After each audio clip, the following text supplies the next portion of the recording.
بسم اللہ الرحمن الرحیم۔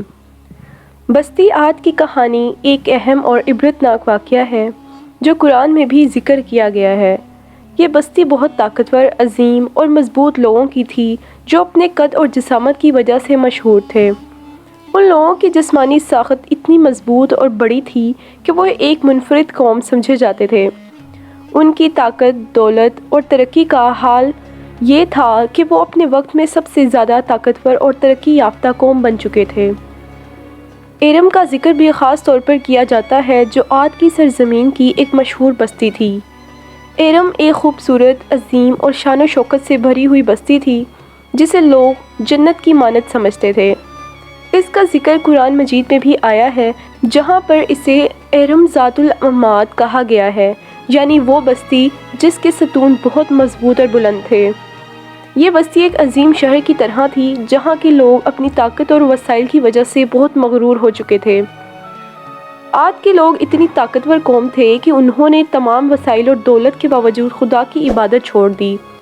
ان کا غرور اس حد تک بڑھ گیا تھا کہ انہوں نے سمجھا کہ ان کی طاقت اور وسائل سے وہ کسی چیز کے محتاج نہیں ہیں اور انہیں خدا کی عبادت کی ضرورت نہیں ہے۔ وہ خود کو اتنا مضبوط اور خود مختار سمجھنے لگے تھے کہ انہوں نے اللہ کی ہدایت کو رد کرنا شروع کر دیا۔ ان کے اس غرور اور بے پرواہی کی وجہ سے وہ ہدایت کے لیے بھیجے گئے نبی ہود علیہ السلام کی باتوں کو بھی نہ مانا۔ ایک دن شداد نے ایک عظیم اور جنت کی مانند شہر بنانے کا ارادہ کیا۔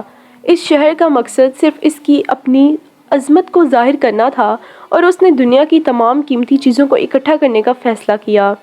اس نے پورے علاقے سے سونا، چاندی اور مختلف جواہرات جمع کیے تاکہ وہ ایک ایسا شہر بنا سکے جو دنیا میں اپنی نوعیت کا منفرد ہو۔ اس کا ارادہ تھا کہ وہ اس شہر کو اتنا خوبصورت اور عظیم بنائے کہ وہ زمین پر جنت کی طرح دکھے۔ شداد نے اس شہر کی تعمیر کے لیے بے شمار وسائل استعمال کیے۔ اس نے کئی محلات، باغات اور جواہرات سے سجی دیواریں بنانے کا منصوبہ بنایا۔ وہ چاہتا تھا کہ شہر میں ہر چیز اتنی دلکش ہو کہ لوگ اس کی شان و شوکت سے حیران ہو جائیں۔ اس شہر کی بنیادیں اتنی گہری رکھی گئیں کہ وہ پانی کے قریب پہنچ سکیں اور اس پر سونے چاندی کی اینٹیں لگا کر دیواریں بنائی گئیں۔ شہر کی دیواروں کو سونے اور چاندی سے سجایا گیا تھا اور ہر محل میں جواہرات اور قیمتی چیزیں رکھی گئی تھیں۔ شداد نے شہر کے دریا میں مختلف مشروبات کو جاری کیا تھا جیسے کہ دودھ، شراب، پانی اور شہد، تاکہ شہر کا منظر جنت جیسا لگے۔ اس تمام تر تعمیراتی عمل کے ذریعے شداد یہ ثابت کرنا چاہتا تھا کہ اس کے پاس اتنی طاقت ہے کہ وہ خود ہی جنت بنا سکتا ہے اور خدا کی بنائی ہوئی جنت کی ضرورت نہیں ہے۔ وہ اتنے مغرور ہو چکا تھا کہ اس نے خود کو خدا کے برابر سمجھا اور اپنی تعمیرات کے ذریعے یہ دکھانا چاہتا تھا کہ وہ دنیا کا سب سے عظیم حکمران ہے۔ لیکن اس کی یہ مغرورانہ کوششیں اس کے لیے تباہی کا باعث بنیں، کیونکہ اس نے خدا کی قدرت کو نظر انداز کر دیا تھا اور اس کا یہ غرور اسے اس کے انجام تک پہنچا دیا۔ جب شداد اپنے عظیم شہر کے دروازے پر پہنچا تو وہاں ایک اجنبی شخص کھڑا تھا جس نے خود کو ملک الموت یعنی موت کا فرشتہ بنایا۔ اس نے شداد کو بتا دیا کہ اس کی موت کا وقت آ چکا ہے۔ شداد اتنا مغرور اور اپنے بنائے ہوئے شہر کے جمال میں اتنا محو تھا کہ اس نے موت کے فرشتے سے درخواست کی کہ اسے اپنے بنائے ہوئے شہر کو دیکھنے کا ایک آخری موقع ملے۔ وہ یہ چاہتا تھا کہ وہ اس جنت کی عظمت کا لطف اٹھا سکے جسے اس نے اپنی طاقت اور دولت سے تعمیر کیا تھا۔ موت کے فرشتے نے اس کی درخواست رد کر دی اور بتایا کہ اس کے لیے مزید مہلت نہیں ہے۔ اس کا مطلب تھا کہ اللہ کی تقدیر اور فیصلہ نہ صرف اٹل ہے بلکہ کسی انسان کی دولت یا طاقت اس کے سامنے بے معنی ہے۔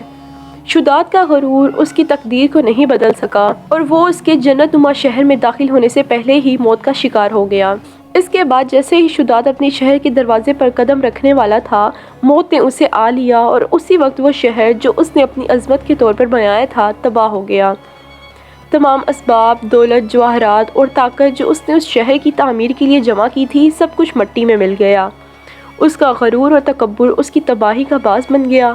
حضرت ہود علیہ السلام انہیں بار بار اللہ کی طرف رجوع کرنے اور اس کی عبادت کرنے کی دعوت دی، مگر ان لوگوں نے اس سے مذاق سمجھا اور اس کی باتوں کو رد کر دیا۔ ان کا یہ غرور ان کے لیے تباہی کا سبب بنا۔